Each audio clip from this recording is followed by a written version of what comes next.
Hello and welcome to The Royals with Roya and Kate. I'm Roya and Kate, Royal Editor for the Sunday Times. And I'm Kate Mancy, Royal Editor for the Times. We've stepped outside our studio at the Times today and we ventured to Kensington Palace. You can probably hear the birds and crows singing on this idyllic spring morning. And we're here on the edge of Kensington Palace Gardens, right in front of this historic palace where Queen Victoria was born in 1819. It was home to the late Princess Diana, and of course today it's the London home of the Prince and Princess of Wales and their children. It's fair to say that the walls of this palace behind us hold a lot of history. Today we're going to look at that history through a different lens, through the lens of royal fashion. And our podcast has been given exclusive access to the palace to look at some amazing outfits from the Royal Ceremonial Dress Collections. Each of them tells a very unique story about the wearer and the time in which it was worn. Should we go and have a look? Yes. Around us are pieces worn by young Queen Elizabeth, Diana, Princess of Wales, Princess Margaret, Queen Victoria, and one Dame Vivienne Westwood, the punk designer who brought London alive in the 70s and 80s. And with us to explain it all is Matthew Story, curator of dress codes. And you have put the whole thing together. Tell us a bit about the dress codes exhibition, Matthew, please. Hi, thank you for having me. The Dress Codes exhibition at Kensington Palace celebrates the collection I look after every day, which is the Royal Ceremonial Dress Collection, which is cared for by historic royal palaces. It's a collection of about 10,000 items of clothing worn at the royal court or by members of the royal family, and lots of archives are part of that to support the study. And we hadn't had an exhibition that just focused on the collection for many years. We've put pieces of it in lots of our exhibitions over the last few years, but we thought it was about time to really celebrate what we care for. And we thought, how can we find a theme that pulls all those pieces together, all those stories together? And it was actually working with young people's groups who we invited in, and we collaborated with them to create the exhibition, young producers aged 14 to 17.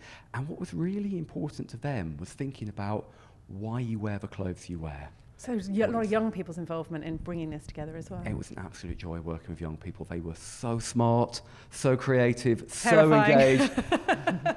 Yeah, because I don't often work with teenagers. I'm not a teacher. I'm with my collection or in my archive. I mean, how smart they are, yeah. Oh, yeah, terrifyingly smart, Yeah. completely. And it was just a joy working with them. And for them, thinking about what you communicate through your clothes was so important. And it's a theme everyone can relate to. True. And that, because we all get dressed every morning. And so that seemed a great way to choose these pieces in the dress codes exhibition, to organise them around different themes, about different dress codes. And that's so pertinent to royal and court dressing. So, Matthew, this exhibition took 3 years to sort of put together. Can you talk a little bit about how you selected what was going to go in? I mean, what was the story you wanted to tell?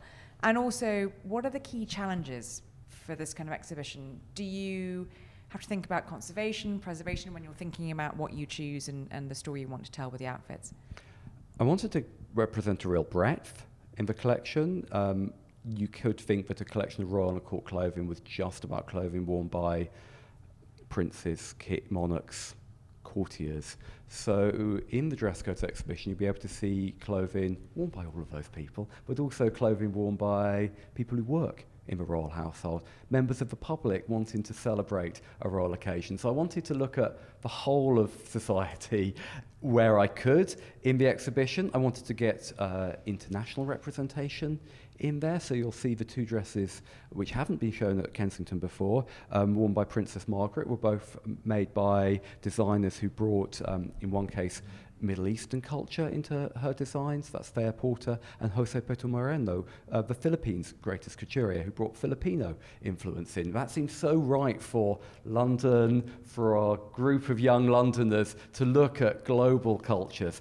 And then, of course, we had to have our favourite pieces, our big hitters. So that in some cases, that was people who have a direct connection to Kensington Palace. Indeed. So Diana, Princess of Wales, lived here. Princess Margaret lived here. Queen Victoria was born here. And so it feels so right to bring their iconic wardrobes back into the palace. And the exhibition is called Dress Codes. So tell us why dress codes were and continue to be so...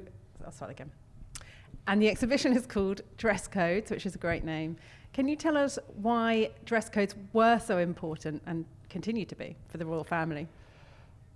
For the royal family and for the royal court, clothing has often been very codified, whether that's by convention and society, sometimes written regulations. So if you were a woman, say, coming to court in the late 19th or early 20th century for a court presentation in the era of the debutantes, you couldn't just turn up in what you wanted. You had to wear a piece of clothing that was absolutely strictly conformed to the rules set out by the Lord Chamberlain's office in a book called Dress Worn at Court. Your train had to be fastened at your shoulders. It couldn't be more than about 18 inches along the ground. You had to have 3 ostrich feathers in your hair. Wow. Were these things policed in any way? Yes, in the anteroom, before you were presented to the King and Queen, they made sure you were dressed correctly. So literally sometimes you had a written enforced dress code. Obviously uniforms as well. Lots of people dress up in uniform every single day for work. That's not clothing they've chosen, but it's clothing that's been set for them. We've got some uniforms here as well. Stunning uniforms, actually. So that codified dressing seemed really important. And then you've got more personal dress codes as well. So members of the royal family, they will wear ceremonial clothes, which will have regulations or long traditions behind them. But they also sometimes have their own personal dress codes as well. So someone like the Duke of Windsor, he had a whole philosophy which he called dress soft, and that informed all his clothing. It was his philosophy, it was his own personal dress code. Something a bit more informal. A bit more informal. It looks very formal today, but if you compare it to what his father was wearing... Some of the suits here that you have of the Duke of Windsor look like something that might be worn today. Yeah, and that's because the fashion He changes he that. said. He was a trendsetter, wasn't he? He was a trendsetter. He left behind a lot of the, say, formality of the Edwardian era, starched shirts and trousers worn with braces, and loved these soft, rich country fabrics. And embraced the American style a bit more. American-style trousers, which his own tailor wouldn't make for him, so he had to go for a different tailor. So dedicated was he to dressing according to his own codes, his own sense of what was comfortable and his own taste. That sort of gives you a little bit of an indication that he was going to become a bit of a rule breaker and do things slightly differently. Could we have read through his dress codes that he was going to abdicate, Matthew? Were the signs there in the dispatch of the braces into the belts? Or rather, you've got that informality, actually, and he was very popular for that at the time. When he was Prince of Wales, people looked at what he was wearing. Making bold decisions. And being more informal. Similarly with Princess Diana's outfits that you have here, something a bit more bold, something more creative than perhaps we were used to from senior members of the royal family before her. Well, she always dressed perfectly, I'd say. Diana, Princess of Wales, perfectly for every event. She absolutely knew what was appropriate for evening wear, for a daytime duty, for an official overseas visit. So that beautiful red Bruce Oldfield dress we've got opening the exhibition with its gorgeous embellishment, its full-length skirt. It's a beautiful piece to wear for a formal dinner, but with a high neckline and long sleeves. It was absolutely appropriate to the culture of her hosts in Saudi Arabia. But she brings a real enjoyment of design and seeing what her designers can create for her. And so I think that's where you get that with Diana, Princess of Wales. She loves trying new styles, thinking, oh, if I wear this, what are they going to say? And she read her press, so she did actually learn what happened when she tried something new, whether it had worked or not. Do please show us around. My pleasure, come along. So Matthew, this is a wonderful wall of different prints where we can actually touch and feel some of the fabrics that are in the exhibition and talk us through some of how royal fashion and dress codes evolved. So can you tell us a little bit about what we can see and what people can come and feel and touch? Well, so often in museums, the sign says, please don't touch. And so we thought we'd have a room where it was, please do touch. That was really important. So these are modern samples. Obviously, we can't put the historic pieces out to be touched. We have to be so careful of our historic garments. So we got as close as we could with modern materials to the pieces in the exhibition, so people can get that extra sense of clothing, because of course seeing an item of clothing in a glass case only gives you part of the story. Clothing is designed to be touched. It's that designed to be shopping worn. experience, Yeah. isn't it? Walking around the shop and having a little feel, and you can actually do that. I mean, It's very tactile part of the exhibition. That's how I shop. I like to Yeah, run my hand me too. along. So, especially if you're shopping vintage, the fabric's so important to get right. And so that's what we wanted to do at Kensington Palace in this display. So we've got, one of my favourite sections is here, the uniform wall. How often do you actually get to feel what gold raised work embroidery is like? And it's so tactile. So this is the type of embroidery you get on uniforms. So this is green wool with a kind of gold leaf embroidered on the top. Gold leaf embroidery. And where would this be used? So this is worn on ceremonial uniforms. Right. And with the gold embroidery. And the gold embroidery is tactile because what you have is these gold threads which are laid over a padding. So it's three-dimensional and it shines. And is all that hand-stitched, presumably? All with of the gold it's thread? hand-stitched. And then gold lace as well, which looks more like a braid, but we went with a technical term, which is lace, which is woven in an oak leaf pattern. And that usually goes up, it's a gold strip that goes up the side of trouser legs on ceremonial And there would have been uniforms. hundreds of these produced, presumably, for all the And still made today, and there's still manufacturers and tailors who create ceremonial same clothing style. today in the same style, because it's that tradition and continuity that's important. Right. And so we sourced these pieces from the suppliers they use. So this is absolutely authentic. So you get a sense of what metallic braid actually feels like, this shiny gold. And here we've got a wall of sort of patterns. So we've got Liberty floral print up there, and I know we're going to look at some dresses that belong to the young Elizabeth and Margaret. And down here we've got tartan, which is very important to the history and heritage of the royal family. What tartan are we looking at here, do we know? This is a Rothsay tartan. Ah. That's the tartan that we see in there with the Duke of Windsor's suit. Exactly, because Who was Duke of Rothsay as Prince of Wales, of course. he was, so that's why he actually inherited that suit from his father. It's an 1897 suit which George V had worn when he was Prince of Wales, and then Edward VIII, the Duke of Windsor, inherits it and adapts it. So this is a modern Rothsay tartan, but in real world. Now, we used to see the king in that tartan a fair amount when he was the Duke of Rothsay. We don't, however, see the current Prince of Wales in tartan ever. We don't see him in a kilt very much. We don't see him wearing. We never should see like him in a kilt. It's a very different tack taken by father to son, and but I suppose that speaks to the evolution of dress codes. King Charles is very keen on wearing tartan. He still is. His son, not so much. Prince of Wales yesterday was in his trainers on a football pitch. So it's again, every generation you see the sort of maybe more informal. There's a long history of tartan for the royal family. Prince Albert even invents his own royal tartan, the Balmoral tartan. So it's a long tradition, but you still see it going on. And I think these rich wool fabrics would have really appealed to the Duke of Windsor in particular. So not just tartan, but there's a sample here of a houndstooth tweed in 2 shades of brown. It's what you traditionally think of as a country fabric, but of course You can see the Queen in that in Balmoral, can't you? Going for a picnic. He popularises wearing it in town, of course. So that's one of his innovations, because he loves these traditional fabrics so much. He wears them in settings they wouldn't normally have been set in, helping to set that trend. And we've also got on this wall what you wouldn't necessarily expect for day wear, which is black lace and black silk. But I know we're about to go and look at something that Queen Victoria wore a lot of in those fabrics, which is her mourning dress.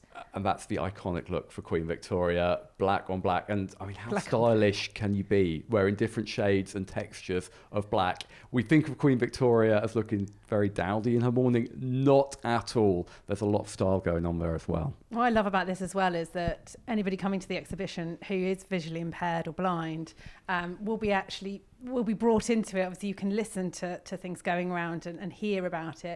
You can also come into here and feel what they actually feel like. There's also braille on each sign, so for any braille readers, you can actually be part of the exhibition as well in a very real sense. I wanted to bring in as many people as possible and make them feel welcome in this exhibition. So absolutely, for visually impaired people, this is perfect. For people who are just more tactile learners as well, like you and I were saying. We like to feel the fabric of feel your way clothes. around the shop. Exactly, so it gives you that sense as well. Perhaps some of our younger visitors as well will really find this room rewarding, because of course young people just want to get in, children want to get in touch. The ostrich feathers that we know the debutantes had to wear.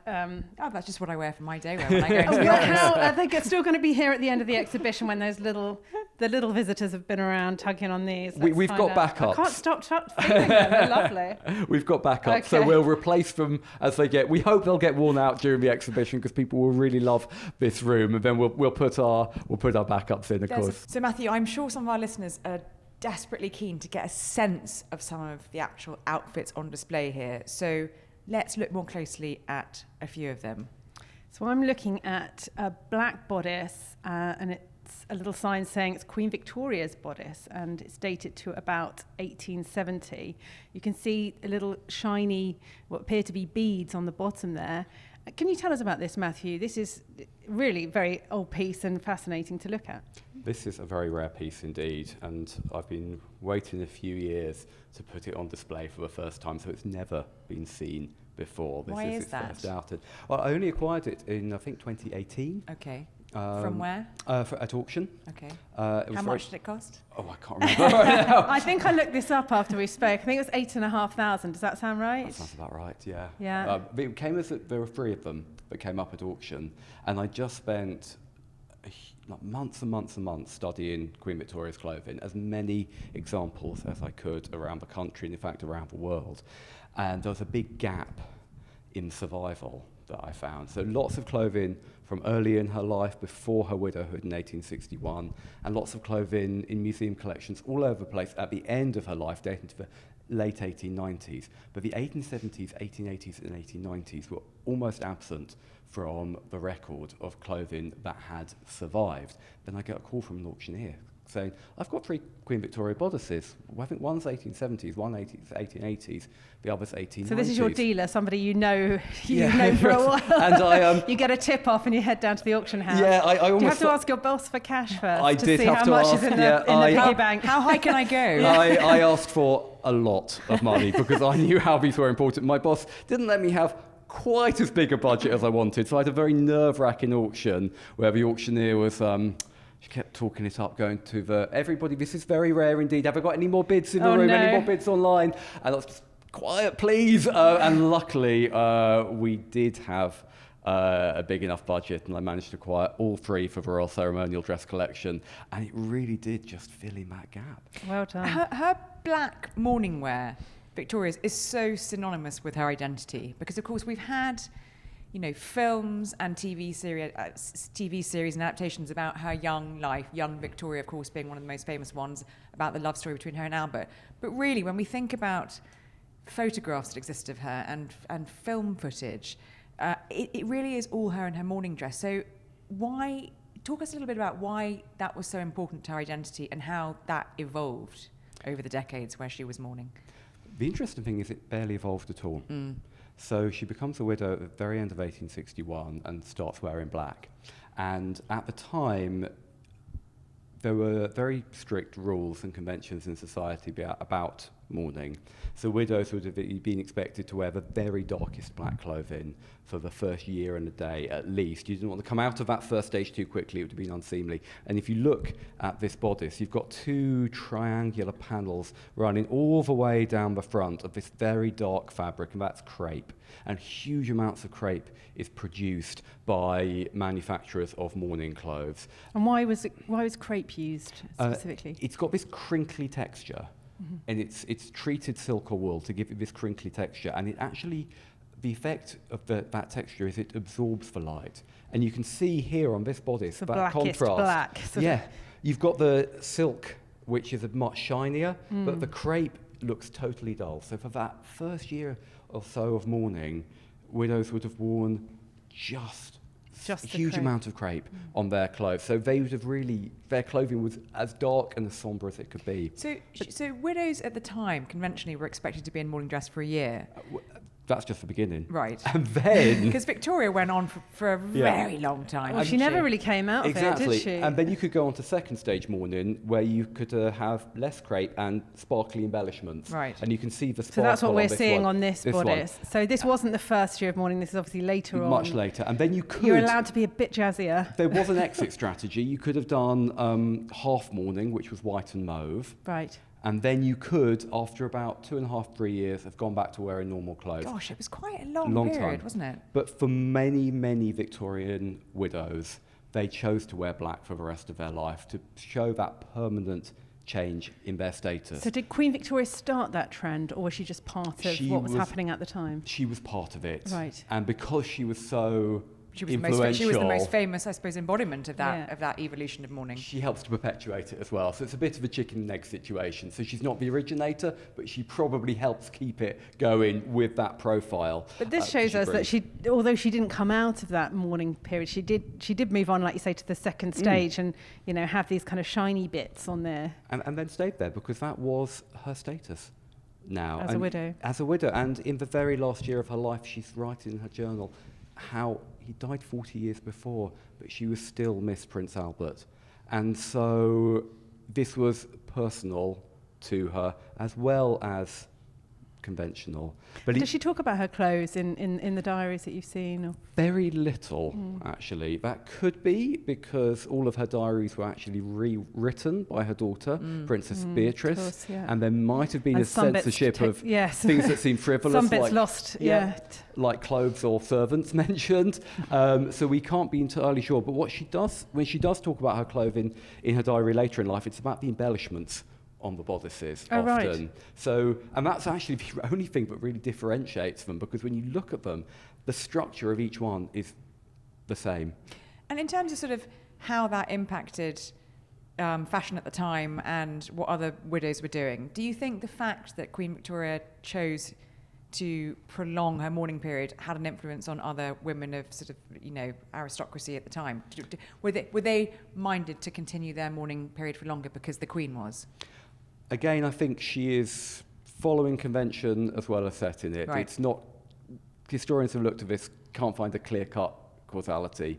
But there's actually... was to a certain extent, there's a bit of a problem, especially in the 1860s, that first decade, where she completely retreats from public life, which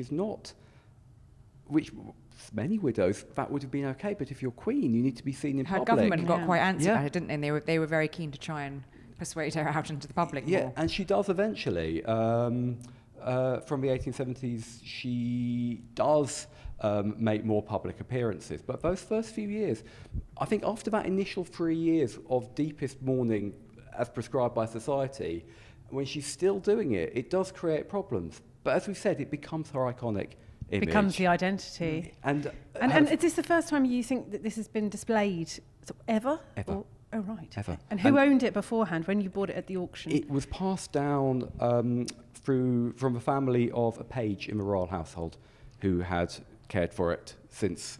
So you can prove where it came from, that it's legitimate and completely genuine. The provenance, and that's another reason I was so excited and so keen to acquire these for the Royal Ceremonial Dress Collection, because the provenance was absolutely rock solid. And also, you get a sense, if you've worked with Queen Victoria's clothing a lot, of her. Yeah. So I've actually measured a lot of her clothing. The measurements were absolutely perfect. Wow. You do get a sense, because clothing's so personal, and you really see that here. So behind the bodice of the 1870s, we jump forwards 30 years with a bodice, with a whole dress dated to 1897. You get a sense of her size as well. The size has changed, hasn't it? Well, of course. Matthew, the size has, as women's body shape change, has evolved from the bodice to the dress. I'd say the waistline has expanded. Well, I mean, not many she people was keep the obviously figure in their very 50s short. into their late 70s. Fair enough. And that's what I like about it. It's really human as well. That's why I really like it. Talk to us about that. When would she have worn that dress? So, as I said, Victoria, when she does talk about her clothing later in life, it's about the embellishments on the front, and I think that's how they were differentiated for different occasions. So the large dress of the 1890s there has these frills of black lace down the front.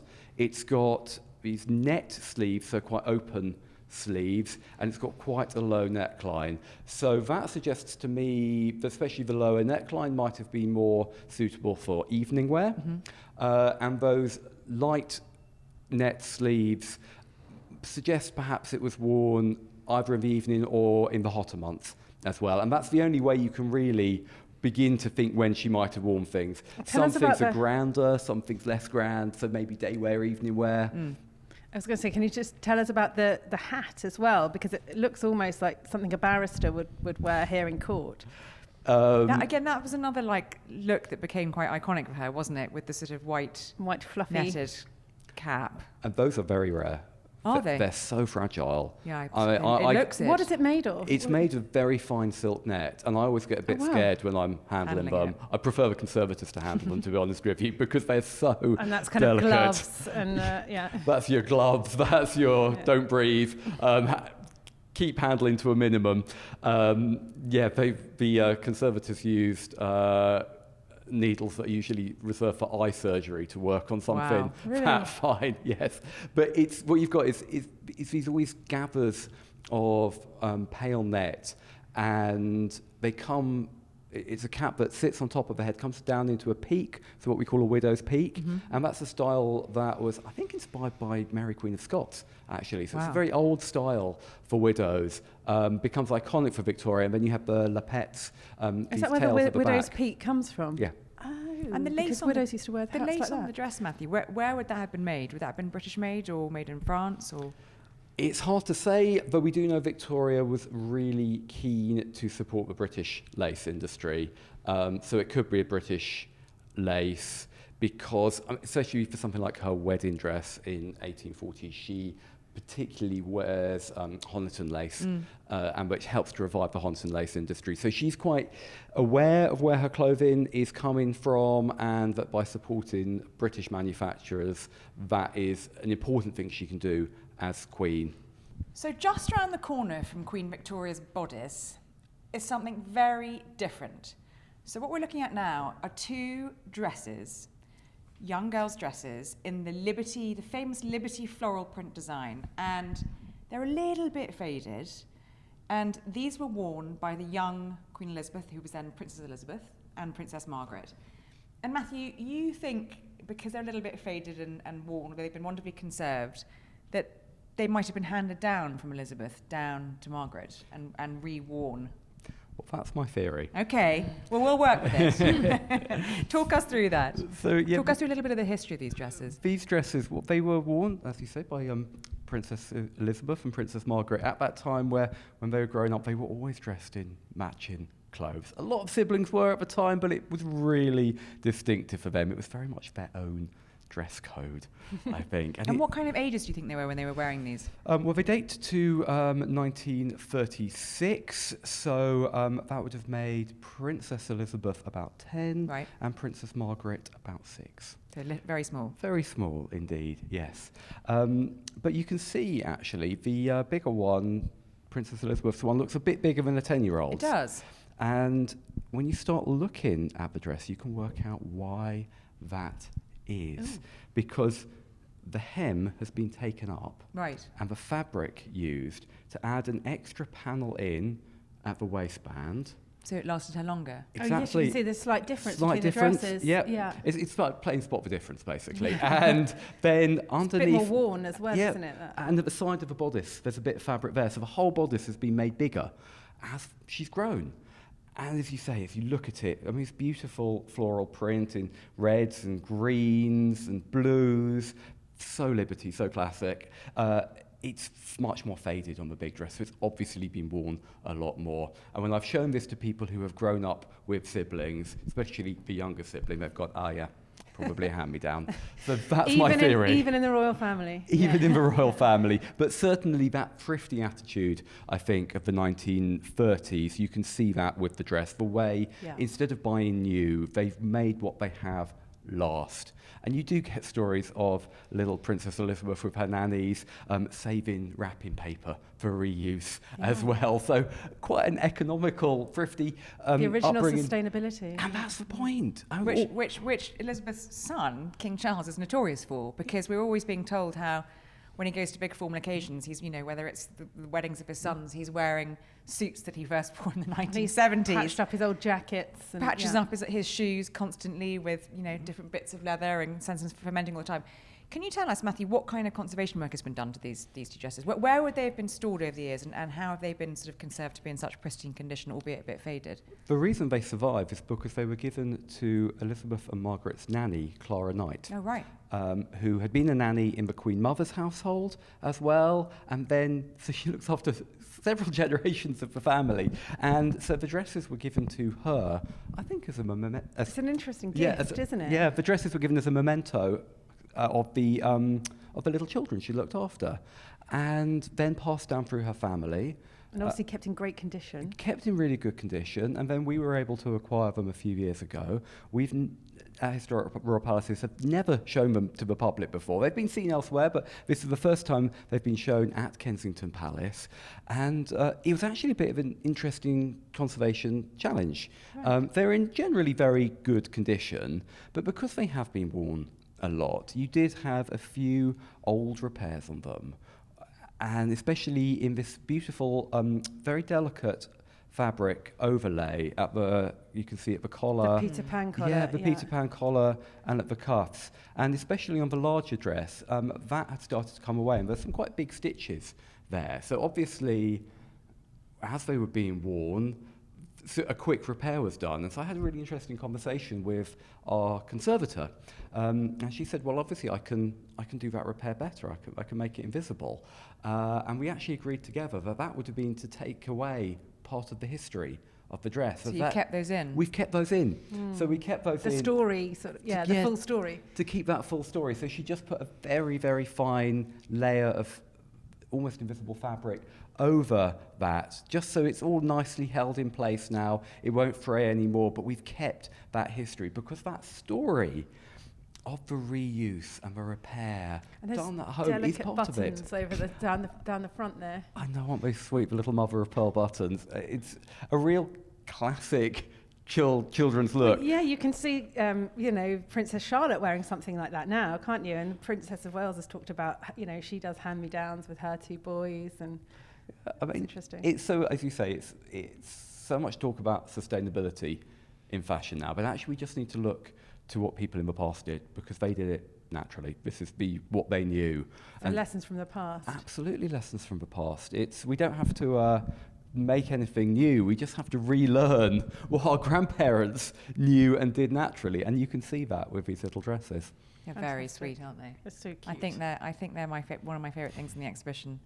They're just lovely. And quite a momentous year. They date from 1936, and we know that because the Liberty Archive has that the fabric dated to 1936. Would they have been bought from Liberty, or would they have been made by someone for the princesses? That I've never got to the bottom of. I think probably made for them. So someone would have bought the fabric and made them. But there's no labels inside, so we're not sure.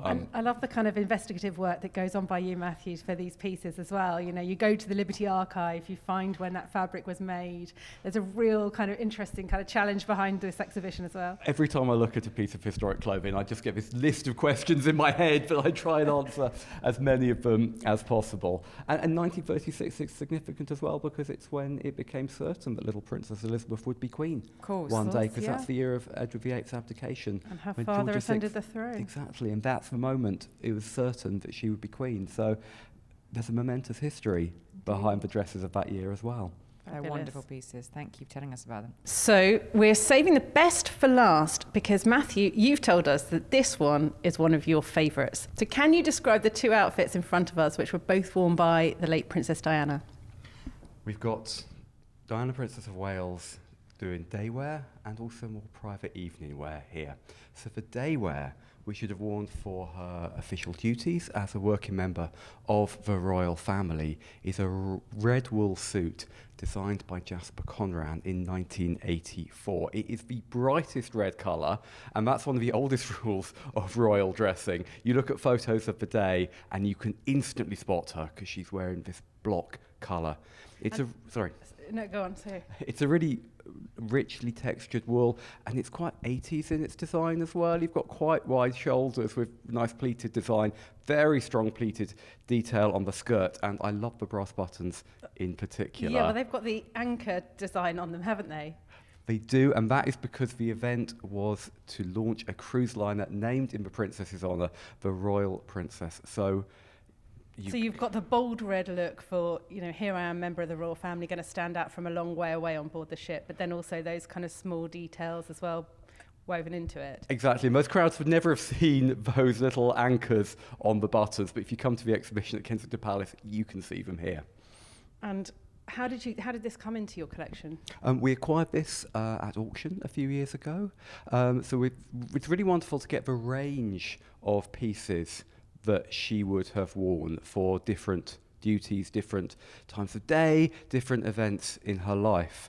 And that's why, actually, one of my real big personal favourites, and the nice thing about being the curator of an exhibition is you can put your favourite pieces, is this green velvet dress by Catherine Walker, dating to 1992. So this is exhibited alongside the red suit, but it's I'd say more wow factor, isn't it? It's what Catherine Walker would have called a dignified showstopper. Right. With her words for the dresses she designed for Diana, Princess of Wales, especially for evening wear. A slightly kind of masculine top there. It looks like almost the top of a suit or...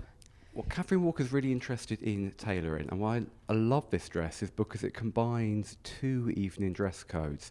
So it's a long, very figure-hugging green velvet with these beautiful diamante buttons, but with a double-breasted effect because they're paired going up the dress, and then you have the tuxedo-style collar. So that's another code of evening wear, but the tuxedo collar becomes a halter neck. It is a fabulous piece of design, and we know from Diana's designers that she had several wardrobes, and the wonderful evening dresses we associate with, say, film premieres were only half of the story. Often for more private, formal events, she wore even more bold and creative designs, and that's what you can see here. So behind this, but away from the camera, she was actually wearing more kind of fashion-forward stuff.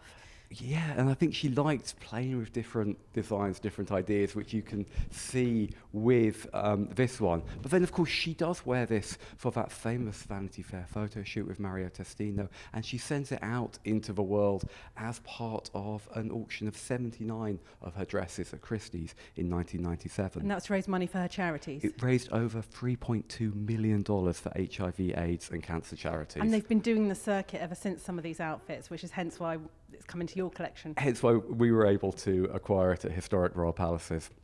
Matthew, can you just talk to us a little bit about the importance of the designers? We've got Catherine Walker here and Jasper Conran, both of whom had very long-term relationships with Diana in terms of designing for her over many years in very different stages of her life. How important is that role between designer, member of the royal family, understanding what they need for each engagement, whether that's public or private? And can you tell us a little bit about her relationship with these two designers? That relationship is very important indeed. I think what I always say is members of the royal family have to dress up every day for their jobs to the level that you and I might only reserve for a wedding. And then you have the eyes of the world on them at these events. They're surrounded by photographers. Their outfits have to look perfect from a moment they step out of the car in front of the crowds for the whole event until the end of the day or the end of the night. So having clothes of really great quality that fit them beautifully is important. So a really experienced designer will know what fabrics will crease or not, how those fabrics will behave throughout the day. And that long-standing relationship, presumably, with the person wearing them, so they know, okay, this is going to look great on that figure. It's a relationship of trust, definitely, because even if we don't hear what a member of the royal family has to say, we will often see their images in the newspapers, on screen, so they often... That's how we feel, that's how we think about members of the royal family. And so you do have these really long relationships that grow up, and that's very important, particularly for Diana, Princess of Wales, especially in the early 80s when she's really stepping into her public life. And this is still quite an early piece, the 1984 Jasper Conran. I mean, she famously did grow up not very interested in clothes. suddenly she becomes a working member of the royal family and has to have this whole new wardrobe. And of course, the London designers are absolutely expert at creating the kind of clothing she needs. So she learns from them. But I think the relationship it's a fun one because she likes trying new things.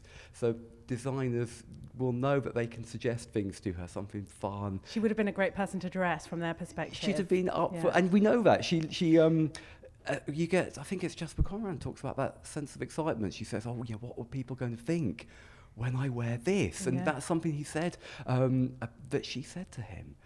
And so you do get that sense that they work together, it is a collaboration.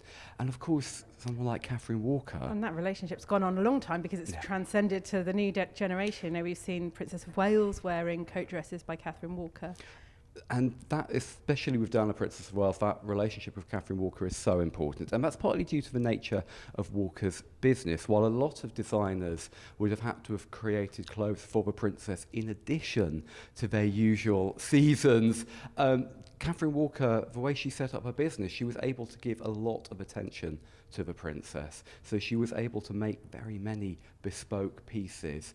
And you really did get, you read Catherine Walker's biography and you really do get a sense there was a lot of trust between the two women, that Catherine Walker was able to provide what she says in her autobiography, the term she uses is total care for the princess and her wardrobe.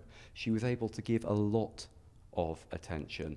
And the very elegant look that you see with this beautiful green velvet dress is something that Walker in particular helps the princess develop. So a very close relationship. She would have been coming here to Kensington Palace where the princess lived, you know, to show off some of those new designs, see what she liked, what she didn't like, presumably. Yes, and there's a really lovely story around that as well. So when Diana was putting together the 79 dresses that she was going to sell at that auction, put her working wardrobe to work one last time to send it out in the world and make money for charity, she actually invited Catherine Walker and all of the people who work for Catherine Walker's workshop to Kensington Palace. Wow.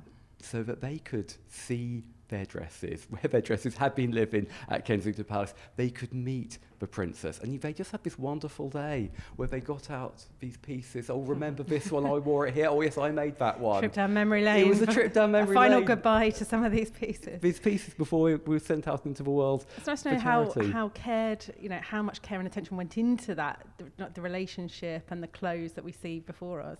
You really get that sense when you talk to Diana, Princess of Wales' designers, when you read their autobiographies, that it was a real collaboration.